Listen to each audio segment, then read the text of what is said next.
మీరు నన్ను కూతురులా భావిస్తారు. చెప్పండి బాబాయ్, ఏం జరిగిందో. వీళ్ళిద్దరూ నా మీద ఫిర్యాదు చేయడానికి వచ్చినట్టున్నారు.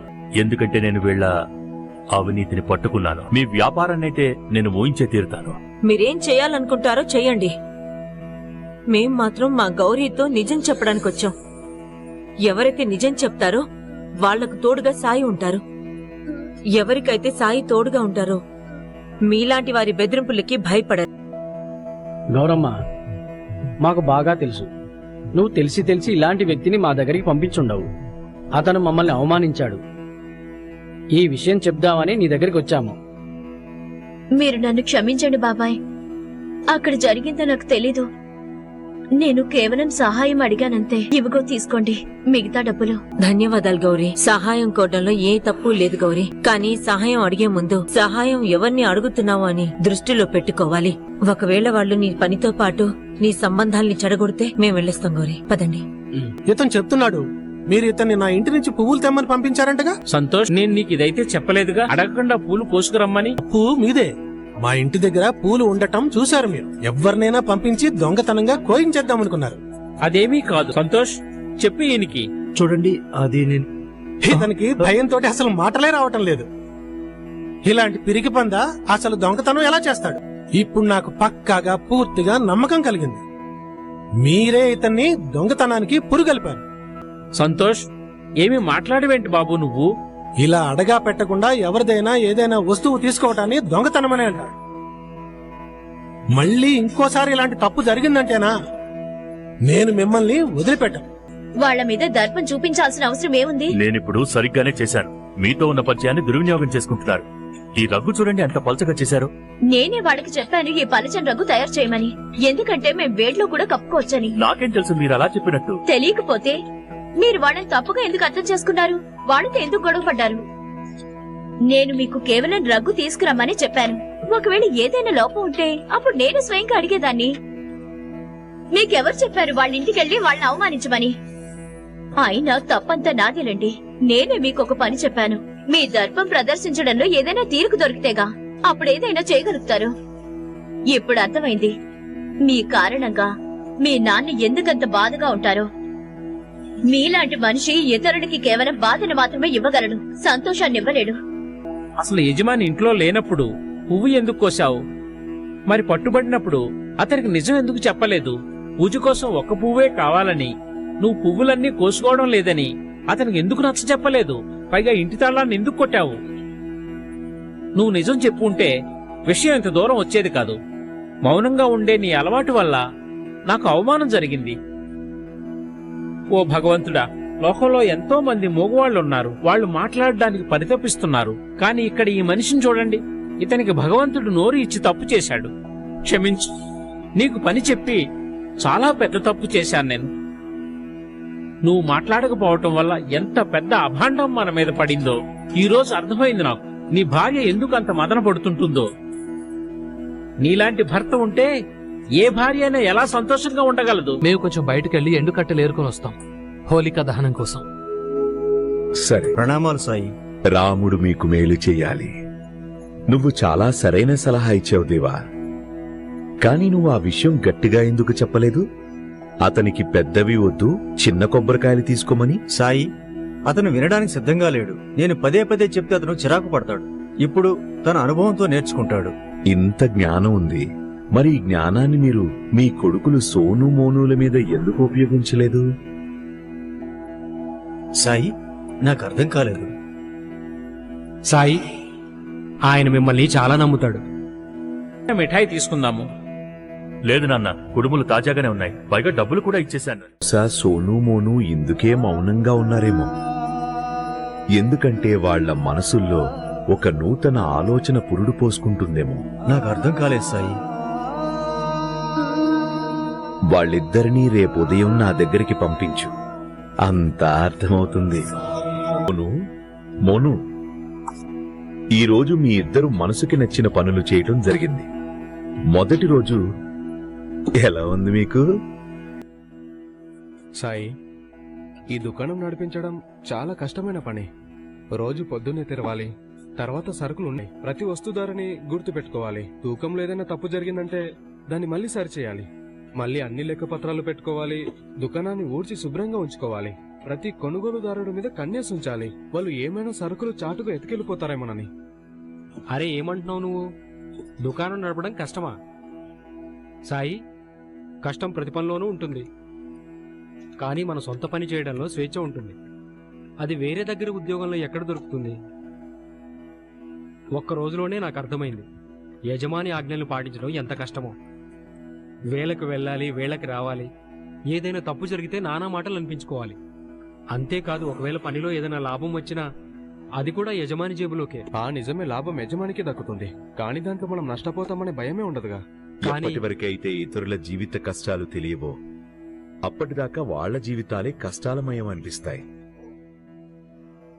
ఎలా అయితే మీ ఇద్దరికి ఒకరి పని ఒకరికి తేలిక అనిపించిందో, ఒకరి కష్టాలు ఒకరికి తక్కువ అనిపించాయో, అలాగే నీలకంఠం గారికి ఇంకా గౌరీ కూడా. సంతోష్ మౌనంగా ఉంటాడు, అన్నీ సహిస్తాడు. కనీసం దిగంబరలాగా అయితే కాదు. వాడు ప్రతి చిన్న విషయానికి కోప్పడుతూ ఉంటాడు. ఒకవేళ సంతోష్ కూడా దిగంబరం గారిలాగా ధైర్యంగా మాట్లాడేవాడే అయితే అప్పుడు మాకు ఎవ్వరూ అన్యాయం చేసేవాళ్లే కాదు. కాని ఎప్పుడైతే సోను మోనూలు ఒకరి పని ఒకరు చేసి చూశారో అప్పుడు అర్థమైంది వీళ్లకి కష్టమనేది లేకుండా ఏ పని ఉండదు. అదేవిధంగా ఎప్పుడైతే నీలకంఠం గారు సంతోష్కి పనిచ్చారో, ఇంకా గౌరీ నువ్వు దిగంబర, అప్పుడు మీ ఇద్దరికీ ఒకరి కష్టం ఒకరికి అర్థమైంది. ఎందుకంటే సమస్య ఇరువురిలోనూ ఉంది. ఇక మీరిద్దరూ వెళ్లి మీ నాన్నగారి మాట వినండి. ఆయన మిమ్మల్ని చక్కగా అర్థం చేసుకుంటాడు. ఆయన మీ ఇద్దరి కోసం ఏదైతే ఆలోచించారో దాంట్లో మీ ఇద్దరి మేలు ఉంది. ధన్యవాదాలు సాయి. వెళ్తాం. మాకు మా తప్పు ఏంటో అర్థమైంది. కానీ సంతోష్ ఇంకా దిగంబరం తప్పు అని ఆ విషయం వాళ్ళకి ఎప్పుడు అర్థమవుతుంది? రోగం పాతదే నీలకంఠం గారు, కానీ మందు ప్రభావం కూడా మొదలైంది. బాబు, వాళ్ళనేమీ అనొద్దు, చిన్నపిల్లలు పొరపాటును వేసుంటారు బాబు. నేను 2 రూపాయలనే చెప్పాను, బహుశా మీరు వినడం లేదు. నేను మీ దగ్గర నెయ్యి తీసుకోను. అలా ఎలా తీసుకోవమ్మా? పాలతో నెయ్యి తయారు చేయడానికి చాలా శ్రమ పడాలి. మీరు నెయ్యి తీసుకునే తీరాలి. చూడండి, నిన్న మీ ముందే ఇతనితో రూపాయిన్నరకి కిలో నెయ్యి ఇచ్చేట్టు బేరం కుదిరింది. ఇప్పుడు 2 రూపాయలు అడుగుతున్నాడు. నేను 2 రూపాయలే అన్నాను. కావాలంటే మీరు ఇప్పుడు ఎవరినైనా పిలుచుకోండి. నేను ఎంత చెప్పానో ఆ మాట మీదే నిలబడి ఉంటాను. ఇదిగో చూడండమ్మా, మీరు నెయ్యి తీసుకోవాల్సిందే. మీరు చెప్పడం వల్లే తయారు చేశాను. ఇతనైతే ఏం మాట్లాడలేడు అనుకో. ఈ రోజు వీళ్ళ దగ్గర ఎక్కువ డబ్బులు వసూలు చేస్తాను. నాకు నష్టం జరిగింది. మీరిలాంటి ఆటలు ఆడాలంటే మైదానంలోకి వెళ్లి ఆడుకోండి, లేకపోతే వేరే ఆటలేవైనా, ఎవరికి ఇబ్బంది కలిగించిన ఆటలు. మా వల్ల తప్పు జరిగింది బాబాయ్, ఇక నుంచి జాగ్రత్తగా ఉంటాం. ఏం పర్వాలేదు, వెళ్ళి ఆడుకోండి, వెళ్ళండి. తొందరగా తీసుకోమా, నాకు ఆలస్యం అవుతుంది. చూడు, నువ్వు నీ ఇష్టం వచ్చినట్టు చేస్తే కుదరదు. నా భార్య చెప్పింది ముమ్మాటికి నిజం. అది నేను కూడా విన్నాను. నువ్వప్పుడు రూపాయిన్నరనే చెప్పావు. అయినా నేను నీ మాట కంటే గౌరీ మీద, ఇంకా నేను విన్న మాటల మీద నమ్మకం ఉంచుతాను. ఇప్పుడు బజార్ మొత్తం నెయ్యి ధర ఇంతే ఉంటే మరి నువ్వు ఏ ఉద్దేశంతో ధర పెంచుతున్నావు? అమాయకులు అనుకున్నావా నువ్వు? చూడు, ఏ ధరకి నెయ్యి బేరం కుదిరిందో ఆ ధరకు నువ్వు నెయ్యి ఇస్తే ఇవ్వు, లేకపోతే నీ నెయ్యి తీసుకుని నువ్వు వెళ్ళిపోవచ్చు. బజార్లో నెయ్యి అమ్మే వాళ్ళకి కొదవేమీ లేదు కదా. సర్లే, మీరు రూపాయిన్నర ఇవ్వండి. నాకు నష్టం వస్తుంది, కానీ కొనుగోలుదారుల్ని పోగొట్టుకోలేను. సాయి, మేము మీ ఇద్దరి మనసులో ఏవైతే ప్రశ్నలున్నాయో వాటికి జవాబులు మీకు దొరికుండేవే. ఒకవేళ మీ ఇద్దరూ నేనిచ్చిన పనుల్లో నుంచి ఒక్క పనినైనా సరే ఎలాంటి తప్పు లేకుండా ప్రశాంతంగా పూర్తి చేసుంటే కనుక. కానీ పని పూర్తవలేదుగా, ఎందుకంటే మీరిద్దరూ మళ్లీ అదే తప్పు చేశారు. ఏదైతే మీరు ఏళ్ల తరబడి చేసుకుంటూ వస్తున్నారో. సరే, నేను మీకు ఆఖరి అవకాశం ఇస్తున్నాను. ఈ పనిని మీరిద్దరూ ఒకటిగా కలిసి చేయాలి. అప్పుడు మీ ప్రశ్నలన్నిటికీ సమాధానాలు దొరుకుతాయి. ఏం పని సాయి? నా కోరికేంటంటే మీరిద్దరూ కలిసి నా కోసం ఒక రోజు భోజనం ఏర్పాటు చేయండి. ఎక్కువేం కాదు, కేవలం ఒక్క పూట భోజనం. సాయి, ఇది చాలా సులభం. ఇదైతే నేను చేసేయగలను. అవును సాయి, ఇది చాలా చిన్న పని. ఈ పనైతే నేను ఒక్కడే చేయగలను కూడా. నేను ఒక సాధువుని. ఏదైతే నాకు భిక్షగా దొరుకుతుందో వాటినే భోజనంగా స్వీకరిస్తాను. అందుకని మీరు ఏ భోజనం తీసుకొచ్చినా అది మీకు భిక్షగా దొరికినదయ్యే ఉండాలి. సాయి, నేనొక ప్రభుత్వాధికారిని. భిక్షం ఎలా అడగలను? అవును సాయి, నేను ఈయనలాగా పెద్ద అధికారిని అయితే కాదు, ఒక మామూలు చిరు వ్యాపారిని. కానీ భిక్షం నేను కూడా అడగలేను సాయి. కానీ ఈ భిక్ష మీరిద్దరూ మీకోసం కాదు, నా కోసం అడుగుతున్నారు. నా భోజనం కోసం. నేను చెప్పటం వల్ల బిచ్చగాళ్లు కాదు మీరు, నాకు సహాయకారుల రూపంలో.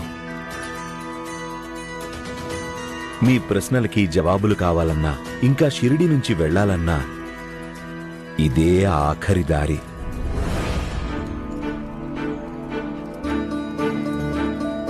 ఇది నేను చేయలేను సాయి.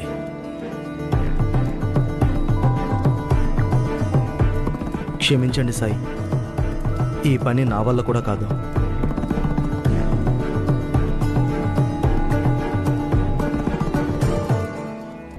ఏదో విషయం ఉంది, చెప్పండి. ఏం చెప్పారు సాయి మీతో?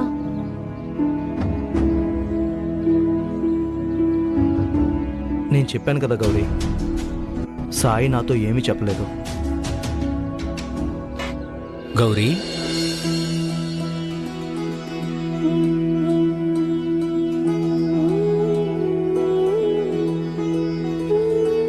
నాన్న.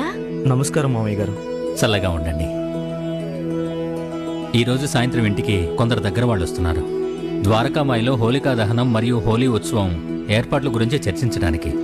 ఈ ఏడు మీరు కూడా హోలీకి షిరిడీలోనే ఉన్నారు కాబట్టి నేను కోరుకుంటున్నాను మధ్యాహ్నం మీరిద్దరూ కూడా రావాలని. భోజనాలు కూడా ఉన్నాయి. అలాగే సాయి కూడా వస్తున్నారు. అంతే, ఇది చెప్పడానికి వచ్చాను. అలాగే నాన్న, తప్పకుండా వస్తాం. చాలా సంతోషం. ఇక నేను వెళ్తాను. మిగిలిన వాళ్ళు కూడా సందేశం ఇవ్వాలి.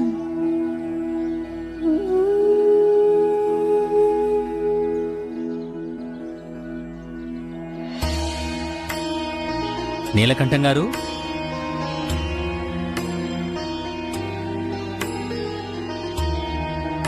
నమస్కారం. నమస్కారం. ఇప్పుడు మీ ఆరోగ్యం ఎలా ఉంది? సాయి దయ వల్ల తొందరగానే ఆరోగ్యవంతుడిని అవుతాను. గౌరీ మిమ్మల్ని చాలా మెచ్చుకుంటుంటుంది. ఈరోజు ఇంటి దగ్గర హోలీ సమావేశం, భోజనాలు పెట్టాం. ద్వారకామాయిలో జరగబోయే హోలీ మహోత్సవ ఏర్పాట్ల గురించి చర్చ కూడా ఉంటుంది. మీరు గనక అక్కడికి వచ్చారంటే మేము చాలా సంతోషిస్తాం. తప్పకుండా వస్తాము. చాలా సంతోషం. దిగంబరం బాబు, నువ్వు కూడా వస్తావు కదా? నేను తప్పకుండా వస్తాను. చాలా సంతోషం. ఇక నేను వెళ్తాను. నమస్కారం.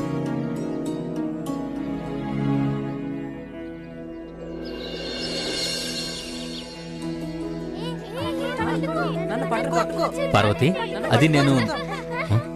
పిల్లలు పిల్లలు పిల్లలు ఇక్కడ గొడవ చేయొద్దు. రాగిణి, వెళ్ళని లోపలికి తీసుకెళ్ళు. లోపల బొమ్మలున్నాయి. వెళ్ళండి వెళ్ళండి పిల్లలు, వెళ్ళండి. లోపలికి వెళ్ళి ఆడుకోండా.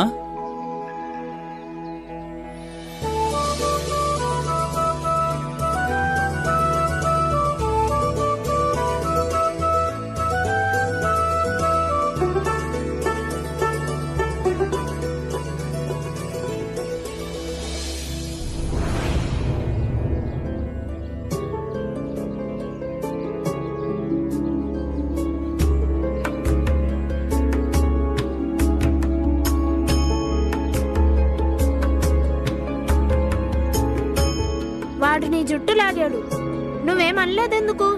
వాడికి చెప్పాలి కదా అది సరికాదని. పోనివ్వు, ఇంత చిన్న విషయానికి గొడవ పడ్డం ఎందుకు?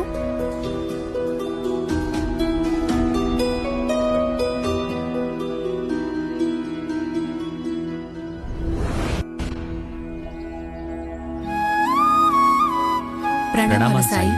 రాముడు మీకు మేలు చేయాలి. సాయి, మీకోసం ఎదురు చూస్తున్నాం. నేను భోజనాలు వడ్డించేస్తాను. వద్దు పార్వతి, నేను ఎవరి మీదో ఆశ పెట్టుకున్నాను. వాళ్ళు నాకు నా తదుపరి భోజనం ఏర్పాటు చేస్తారని ఇప్పటిదాకా చేయలేకపోయారు.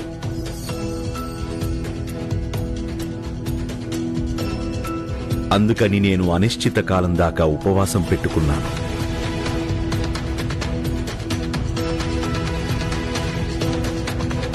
ఇదేం ఉండి పట్టు సాయి, ఎవరికో మంచి చేయడానికి నిన్ను నువ్వెందుకు కష్టపెట్టుకుంటున్నావు? బైజమ్మా, నా ఆకలి చూసైనా వేరే వాళ్ల జీవితం బాగుపడుతుందంటే దాంట్లో నాకేం కష్టం ఉంటుంది?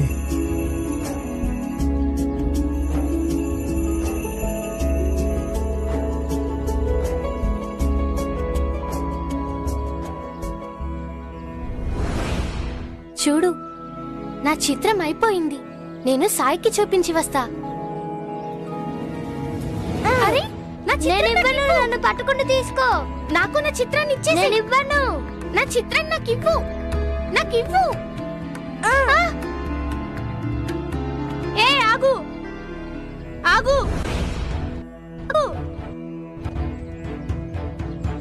నువ్వు కమలాన్ని ఎందుకు పడేశావు? నువ్వు తనని కావాలనే పడేశావు. మేమిద్దరం ఆడుకుంటున్నాము. అయినా ఆటలు ఆడితే దెబ్బలు తగులుతాయి. అయినా నీకెందుకు బాధ? నేను నిన్నేం చేయలేదు. నేను అడుగుతాను, ఎందుకంటే నా కళ్ళ ముందు తప్పు జరుగుతుంటే చూడలేను కాబట్టి. అందుకే నీలాంటి చెట్ట పిల్లలకి శిక్ష పడాల్సిందే. అయినా నువ్వెవరు నాకు శిక్ష వేయడానికి? నీకు తెలియదు మా నాన్న ఎవరో. ఆయన తలుచుకుంటే మీ నాన్నని ఉద్యోగంలో నుంచి తీయించగలరు. మీ నాన్న వ్యాపారాన్ని మూయించగలరు. ఇంకా ఆయన్ని జైలుకి కూడా పంపించగలరు.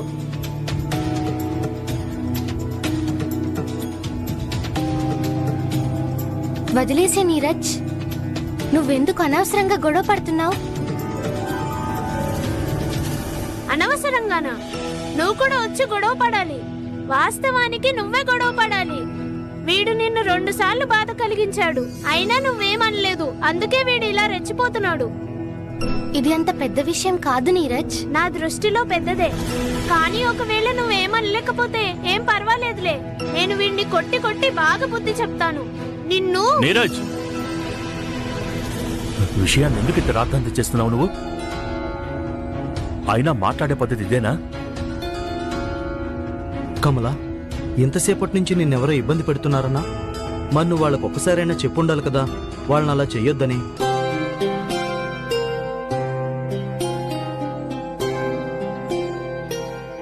ఆటల్లో నవ్వులు సరదాల వరకు సరే, కాని ఎవరికి కష్టం మాత్రం కలిగించకూడదు.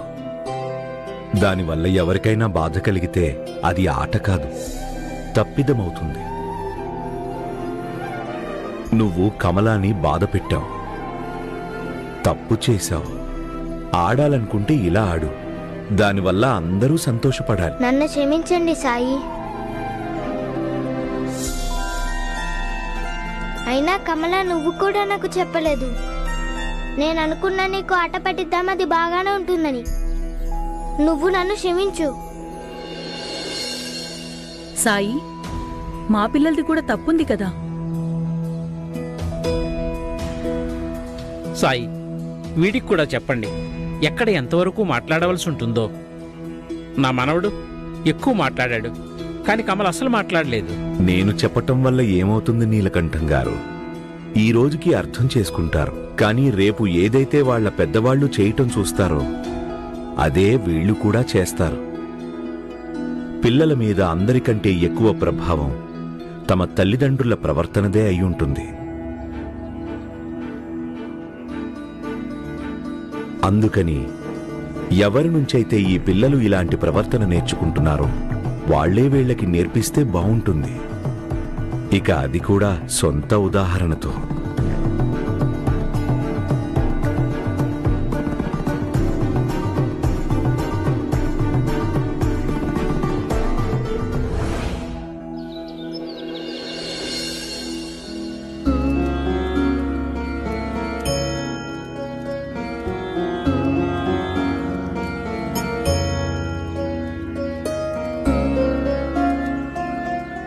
సాయి, రాముడు మీకు మేలు చేయాలి. సాయి, మీ మాటల ప్రభావం ఉంది మా పైన, కానీ మా కారణంగా ఉపవాసం ఉండి మమ్మల్ని కూడా ఈ పాపంలో భాగస్వామ్యుల్ని చేయకండి.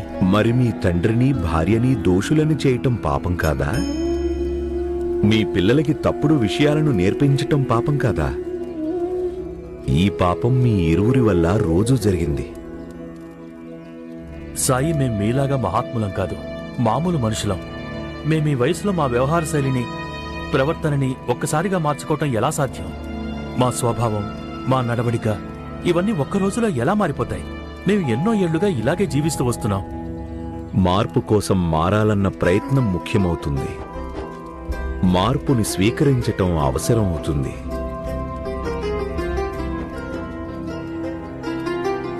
సాయి, మీరు భోజనం చేయండి, మా లోపాల కారణంగా మీరెందుకు ఉపవాసం ఉండటం, మిమ్మల్ని మీరు ఎందుకు కష్టపెట్టుకోవటం?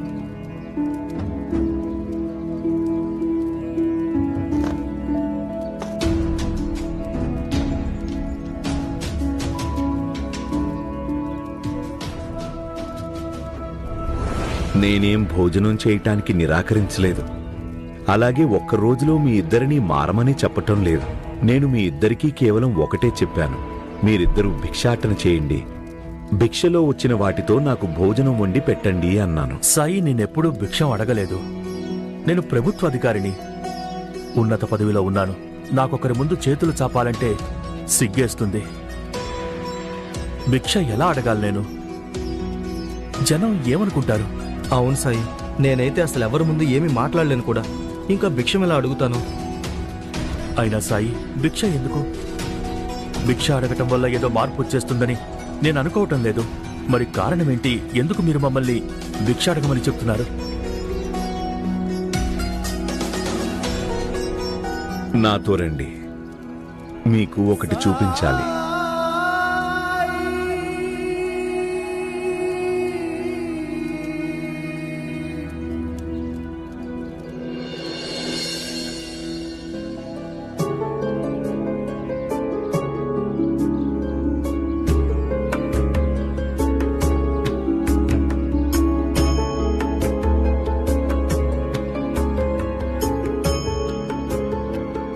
ఏమైంది చేతన్? రంగుల వంక ఎందుకు చూస్తున్నావు? అమ్మకి ఏమైందో తెలియదు. నాకు అన్ని రంగులు ఇచ్చింది. ఇచ్చి బయటకు వెళ్లి అన్ని రంగులతో గుండ్రంగా గీతలు గీయమని చెప్పింది, ఒకదాని మీద ఒకటి. అమ్మ అలా ఎందుకు చెప్పిందో అర్థం కావటం లేదు. చేతన్, ఎప్పటి వరకైతే నువ్వు అలా చెయ్యవో అప్పటి వరకు నీకు ఆ విషయం ఎలా తెలుస్తుంది? మీ అమ్మ అలా ఎందుకు చెప్పిందో? ఇక ఒకవేళ దీని వెనుక ఏం కారణం లేకపోయినా శ్రమ మాత్రం ఎప్పటికీ వృధా అవ్వదు. ఖచ్చితంగా ఏదో ఒక మంచి అనుభూతి ఇస్తుంది. కాబట్టి నువ్వు ప్రయత్నం చేయి. కానీ సాయి, నేను అనుకోవటం అమ్మ ఆలోచన. నేను ఈ రంగుల్లో మునిగిపోవాలనేమో, అప్పుడు అమ్మ ప్రశాంతంగా పని చేసుకోవచ్చని. ప్రయత్నం చేసి చూడు చేతన్. అలాగే సాయి.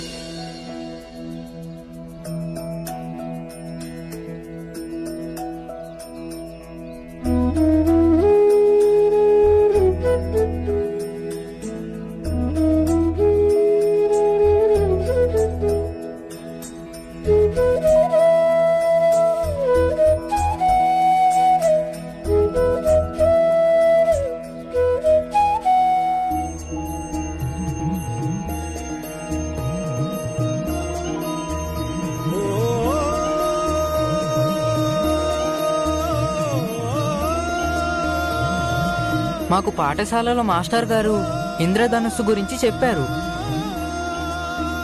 నేను ఎప్పుడూ ఇంద్రధనుస్సుని చూడలేదు, కానీ ఆయన ఎలా అయితే వర్ణించారో ఇది అలాగే అనిపిస్తుంది. ఇంద్రధనుస్సు ఇలానే ఉంటుందా? అవును చేతన్, ఇది ఇంద్రధనస్సే. ఇప్పుడు అర్థమైందా మీ అమ్మ నీకు ఈ చిత్రం వేయమని ఎందుకు చెప్పిందో? నువ్వు నిన్న తన్ని అడిగావు కదా, ఇంద్రధనుస్సుని ఎప్పుడు చూడగలుగుతావని. అందుకే ఆమె చూపించింది. అవును సాయి, నేను అడిగాను, అందుకే అమ్మ నాకు ఈ పని చెప్పింది. చేతన్, ఎప్పుడైనా ఎవరైనా మన మంచి కోరుకొని మనకి పని ఇచ్చారంటే అప్పుడు దాని వెనుక ఖచ్చితంగా ఏదో కారణం ఉంటుంది. ఒక మంచి అనుభవం ఖచ్చితంగా ఉంటుంది. కానీ ఎప్పుడైనా ఆ పని చేసిన తర్వాతే మనకి దాని ఉద్దేశం ఇంకా దాని కారణం అర్థమవుతుంది. అవును సాయి. మీరే చూశారుగా, మీ స్వభావం మీ పిల్లల మీద ఎలాంటి ప్రభావం చూపిస్తుందో. మీరు వాళ్ళకి సాహసాన్ని మరియు ధైర్యాన్ని ఇవ్వాలనుకుంటున్నారా, లేక మీలోని లోపాలనా? ఇది మీరే ఆలోచించుకోండి. ఈనాటి వరకు మీరెప్పుడూ మీ భార్యలు లేక మీ తండ్రుల మాట వినలేదు. కానీ లోకం ఏమనుకుంటుంది అని మీరెందుకు ఆలోచిస్తున్నారు? తండ్రి కంటే భార్య కంటే మిగతా వాళ్ళు ఎక్కువ కాదుగా. వాళ్ల గురించి ఎందుకు ఆలోచిస్తున్నారు? ఒక్కటి గుర్తుంచుకోండి, జీవితంలోని సంతోషాలన్నీ మీ ముందున్నాయి. ఒకవేళ వాటిని పొందాలనుకుంటే ఇప్పటిదాకా ఏదైతే చేయలేదో అదే చెయ్యండి. సాయి, మీరు సరిగ్గానే చెప్తున్నారు. మేము అడుగుతాము. అవును సాయి, మేము తప్పకుండా భిక్ష అడుగుతాము. మీతో మేము భోజనం చేయించి తీరుతాము.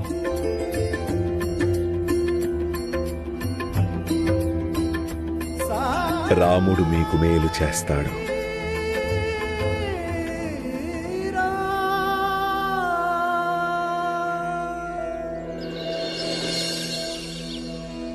ఎవరిని అడుగుదాం భిక్ష? ఇక్కడెవరూ కనిపించడం లేదే. ఇతను అడిగితే? చూడండి.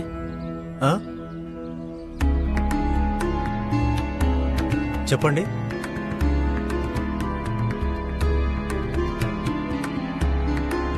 మీరేం చెప్పాలనుకుంటున్నారో తొందరగా చెప్పండి. నేను వేరే చోటకి వెళ్లాల్సి ఉంది. అడగండి. ఏం లేదు, మేము మిమ్మల్ని పొరపాటున పిలిచాం.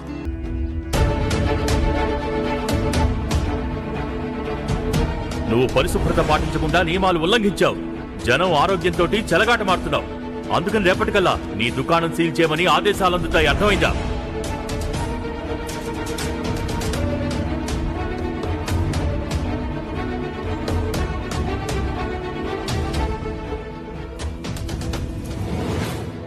మీరు ప్రభుత్వాధికారి కదా, మీరు బిచ్చం అడుగుతున్నారా? ఎవరైనా దుకాణం వాడిని బెదిరించి వాళ్ళ దగ్గర తేరగా సరుకులెందుకు లాక్కోలేదు? చూడండి, మేము చూస్తూనే ఉన్నాను. దీన్నే అంటారు ఒంటె కొండ కిందకి రావటమని. అహంకారానికి ఇలాంటి పర్యవసానం ఉంటుంది. మీరొక నిరపరాధి అయిన వ్యక్తి నుంచి అతని నోటికాడు కూడు లాక్కున్నారు. ఒక చిన్న తప్పుకి నా దుకాణాన్ని ముయించేశారు మీరు. అందుకే ఈరోజు మీకు ఈ గతి పట్టింది. మీరు బిచ్చం ఎత్తుకుంటున్నారు. నేను మీకు బిచ్చం వెయ్యను. ఎందుకో తెలుసా? ఎందుకంటే ఎవరికి తెలుసు, దాంట్లో ఏదైనా లోపం ఉంటే మీరు నన్ను ఉరికంబానికి వేలాడదీస్తారేమో.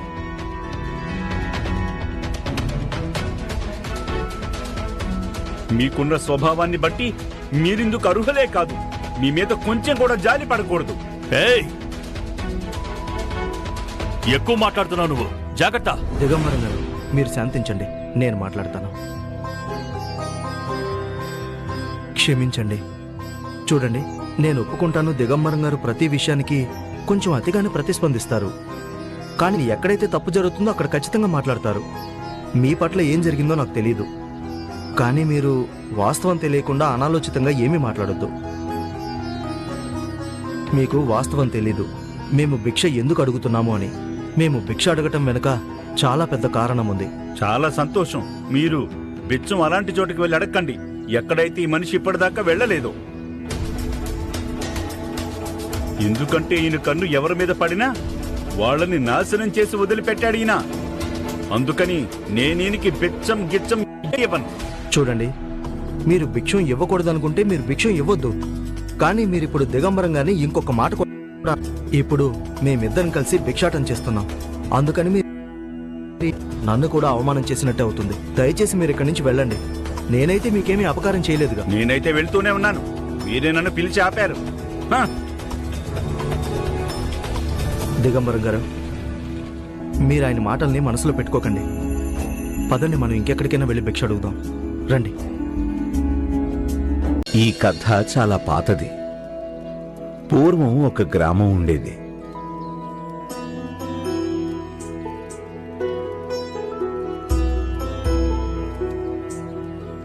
సాయి, మిమ్మల్ని చిన్నప్పటి నుంచి చూస్తున్నాను. నాకు తెలుసు కూడా మీరు ఈయన మేలు కోసమే భిక్షాటన చేయమని చెప్పారు. ఈయన భిక్ష అడగడం నేను చూడలేను. అలాగే ఇతరులు చులకన భావాన్ని సహించలేను. నేను నా భర్తను మార్చాలనుకోవడం లేదు. అవును సాయి, నాకు కూడా మీ మీద పూర్తి నమ్మకం ఉంది. మీరు ఏదైతే చేస్తున్నారో దాంట్లో దిగంబరం మేలే ఉంటుంది సాయి. కానీ నేను నా కొడుకుని భిక్ష అడగటం నేనెప్పటికీ చూడలేను సాయి. సాయి, నా భర్త ఇతరుల ముందు చెయ్యి చాపడం చూస్తుంటే నా మనసు తరుక్కుపోతుంది. వేరే ఉపాయమేం లేదా? మీరైతే ఒక్క ఆలోచనతోనే మనుషుల జీవితాల్ని మార్చగలరు. మరి నా భర్తకి, ఈ పెద్దయ్య కొడుక్కి ఎన్ని కష్టాలెందుకు? మీ ఇద్దరికంటే ముందు ఈ పిల్లలు ఇక్కడికి వచ్చారు నా దగ్గర కథ వినడానికి.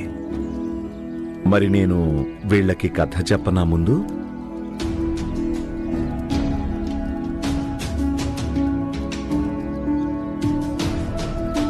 సాయి, మేమైతే కథ ఎప్పుడైనా వినగలము. ముందు మీరు వీళ్ళకి సహాయం చేయండి.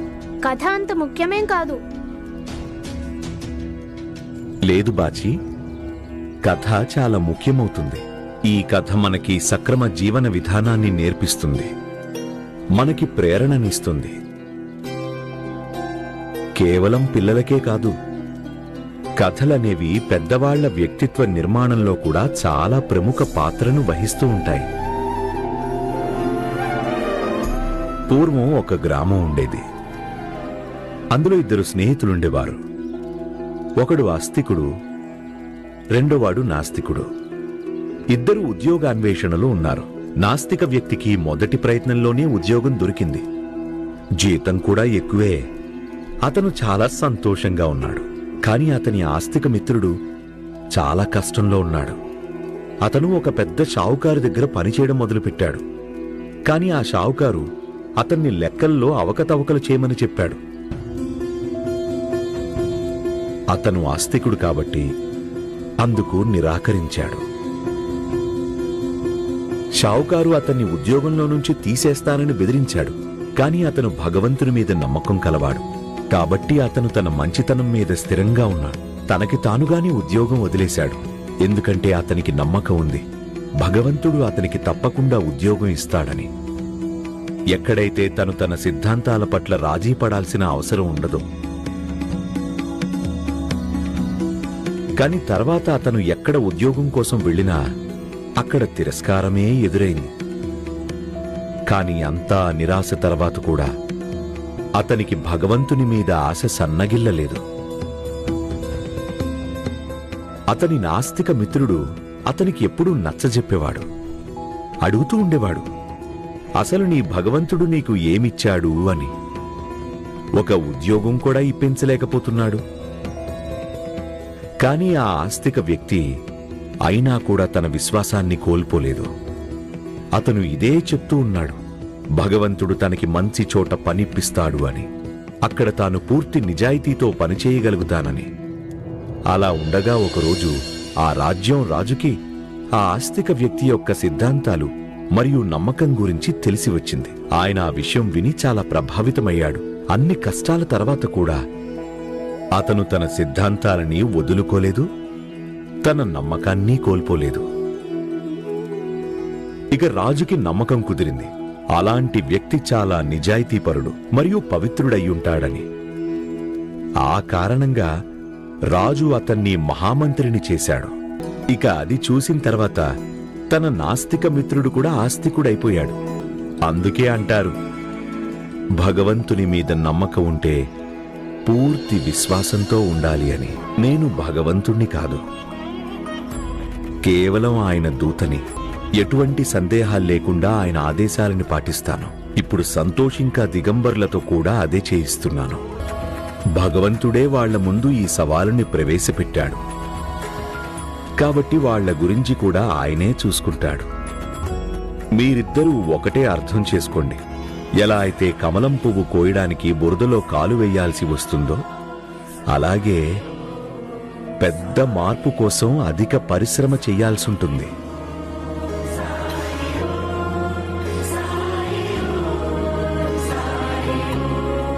వాళ్ళని కష్టపడనివ్వండి. ఆ పైన అల్లా మాలిక్.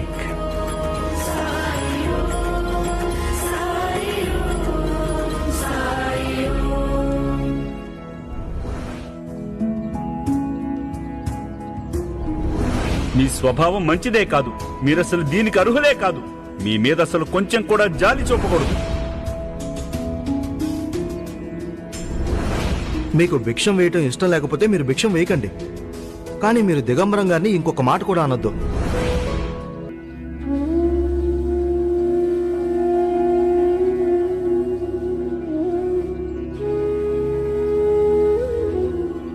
ధన్యవాదాలు సంతోష్. నువ్వు ఈ రోజు నా కోసం మాట్లాడావు. దిగంబరం గారు, నిజం చెప్పాలంటే నాకు కూడా తెలీదు ఆ రోజు నాలో అంత ధైర్యం ఎక్కడి నుంచి వచ్చిందో. ఈ రోజు నాకు ఇలా అనిపిస్తుంది, ఇక ఏ రోజు నేను మౌనంగా ఉండకూడదు అని. నువ్వు మాట్లాడావు, అది సంతోషం అనిపించింది. కానీ అంతకంటే సంతోషం ఇంకొకటి అనిపించింది. నువ్వు సామరస్యంగా మాట్లాడావు, నాలాగా కోపంతో కాదు. బహుశా నేను కూడా. దిగంబరం గారు, నేను అనుకోవడం ఇది సాయి ప్రభావం అని. ఈ ప్రభావం మీ మీద కూడా పడుతుంది. అందుకేగా అన్నన్ని మాటలు పడిన తర్వాత కూడా మీరు మౌనంగా ఉండగలిగారు.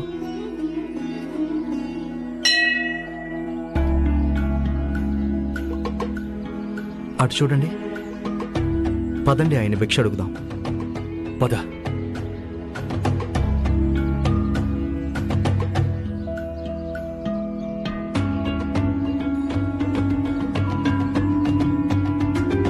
అన్నా, కొంచెం భిక్ష వేస్తారా?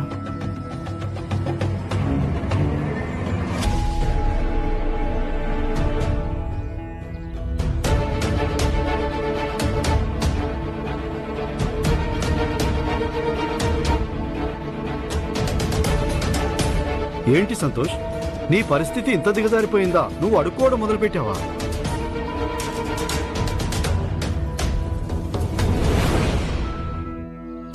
సంతోష్, ఎవరితను? అయినా నీతో ఇంత మర్యాదగా ఎందుకు మాట్లాడుతున్నాడు? లంచగొండలతో ఇలాగే మాట్లాడతారు. కానీ విచిత్రం ఏంటంటే ఈరోజు నేను షిరిడీకి రావాల్సి వచ్చింది. రాగానే ఈ మహానుభావుడు కనిపించాడు. కానీ అంతకంటే సంతోషకరమైన విషయం ఏంటంటే నాకు ఇతను భిక్షం అడుక్కోవడం చూసి చాలా సంతోషం కలిగింది. సంతోష్, ఏంటి ఈ వ్యక్తి చెప్పేది నిజమేనా? నాకనిపించట్లేదు నువ్వు పారిపోయొచ్చావని. చెప్పు, సమాధానం చెప్పు.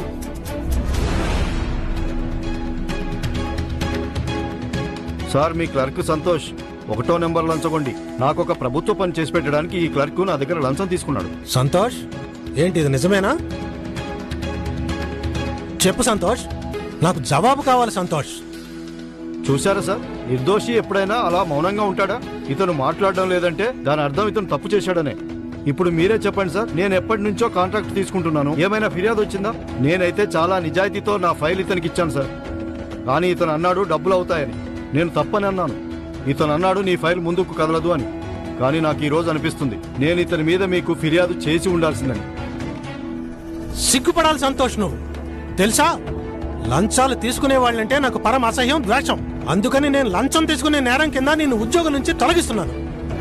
ఒకవేళ ఇతను నీ మీద అబద్ధపు ఆరోపణలు చేస్తుంటే అతనికి నోరు మూసుకోమని చెప్పవేంటి?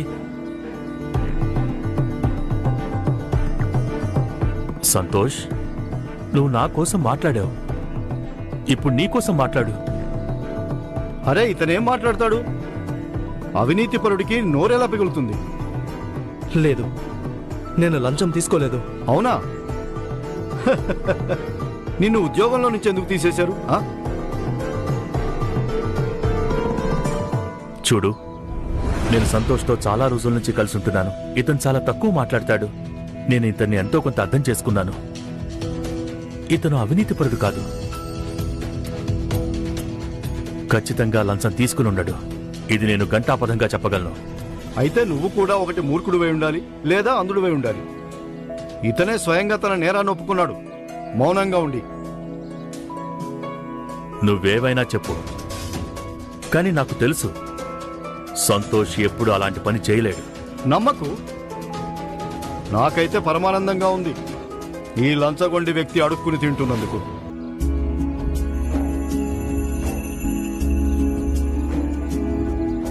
సంతోష్, ఏమైంది?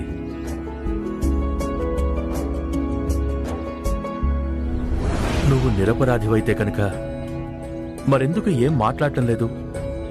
అతను చెప్పేది అబద్ధం కదూ? పోనివ్వండి దిగంబరం గారు, పదండి మనం భిక్షం అడుగుదాం. లేదు సంతోష్, సాయి మనల్ని భిక్ష అడుక్కురమ్మని చెప్పటం, భిక్ష అడుగుతున్న సమయంలో ఇలా రాజకుమార్ కలవటం, ఇది సంకేతం. నువ్వు నిజం చెప్పి తీరాలి. నిజం చెప్పి తీరాలా? ఎవరితో దిగంబరం గారు? సరే వదిలేయండి. ఇప్పుడు నిజం చెప్పడం వల్ల ఏమీ ప్రయోజనం లేదు. చాలా ఆలస్యం అయిపోయింది. లేదు సంతోష్, ఆలస్యం అవలేదు. ఈ ఏరియా ఇన్స్పెక్టర్ నాకు బాగా తెలుసు. ఇంతకుముందు నా ఏరియాలోనే పనిచేసేవాడు. చాలా నిజాయితీపరుడు. నీ విషయంలో ఏదైతే జరిగిందో అదంతా ఉన్నదున్నట్టు చెప్పు.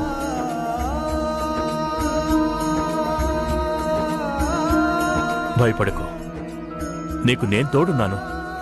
నువ్వు ఈ అడుగు వేసి తీరాల్సిందే. రాముడు మీకు మేలు చేయాలి.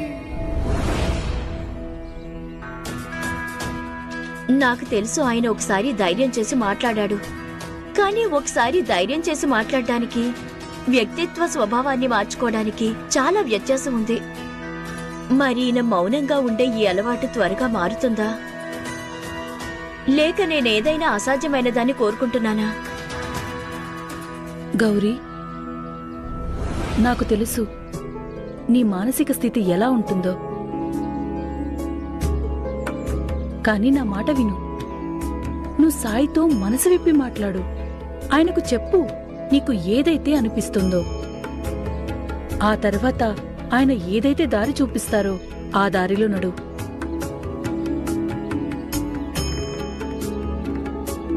వెళ్ళొస్తాను.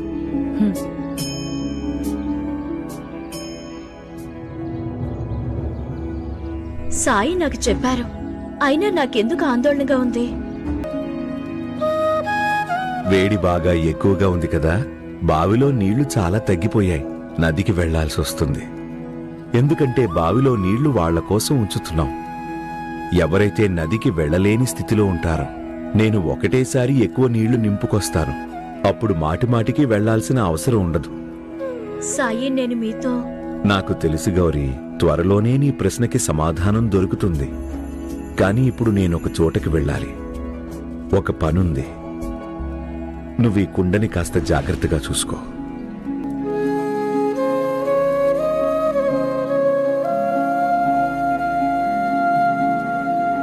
ఇలాగే దీంట్లో నుంచి నీళ్లు కారిపోతూ ఉంటే సాయి కష్టమంతా వృధా అవుతుంది. నేనే ఏదో ఒకటి చెయ్యాలి. ఒక్కసారి ధైర్యం చేసి మొత్తం నిజం చెప్పే. మిగతాది చూసుకోవటానికి నీకు తోడుగా నేనున్నాను.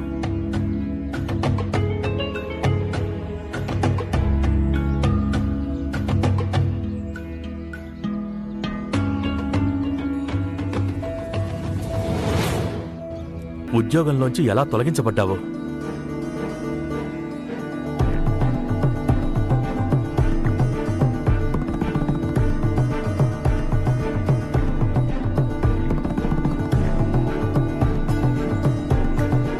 లేదు దిగంబరం గారు, నేను చెప్పలేను.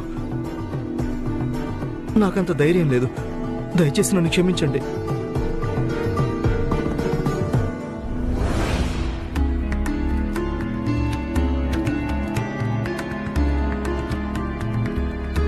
ఇదేంటి ఇలా?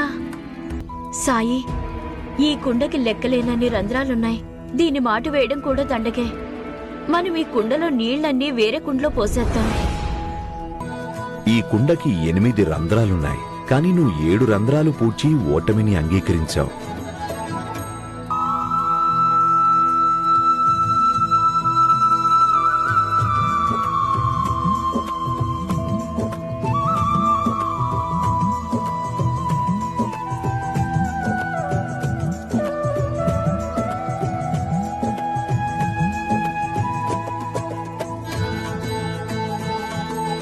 గౌరీ, ఈ కుండకి 8 రంధ్రాలున్నాయి. కానీ నువ్వు 7 రంధ్రాలు పూడ్చి ఓటమిని అంగీకరించావు. జీవితంలో ఎక్కువ శాతం మంది గమ్యానికి దగ్గరగా వెళ్ళాక ఓటమిని అంగీకరిస్తారు, వెనక్కెళ్ళిపోతారు. ఎందుకంటే వాళ్లకి ఇది తెలియనే తెలియదు. గమ్యం మరో అడుగు దూరంలోనే ఉందని. అందుచేతే అతి కొద్ది మంది మాత్రమే గమ్యం చేరుకుంటారు. ఎందుకంటే వాళ్ళు ఆఖరి అడుగు వరకు ఓటమిని ఒప్పుకోరు. గౌరీ, నాకు తెలుసు నువ్వు చాలా కంగారు పడుతున్నావని. కానీ ఎప్పుడైతే పరిస్థితులు అత్యంత విషమంగా అనిపిస్తాయో అప్పుడే అవి మనకి అత్యంత దగ్గరగా ఉంటాయి. అలాంటప్పుడు సహనంగా ఇంకా నమ్మకంగా ఉండాల్సి ఉంటుంది. నువ్వు కూడా సహనంగా ఉండు. మళ్ళీ ఈరోజు సాయంత్రం ఇక్కడికి రా.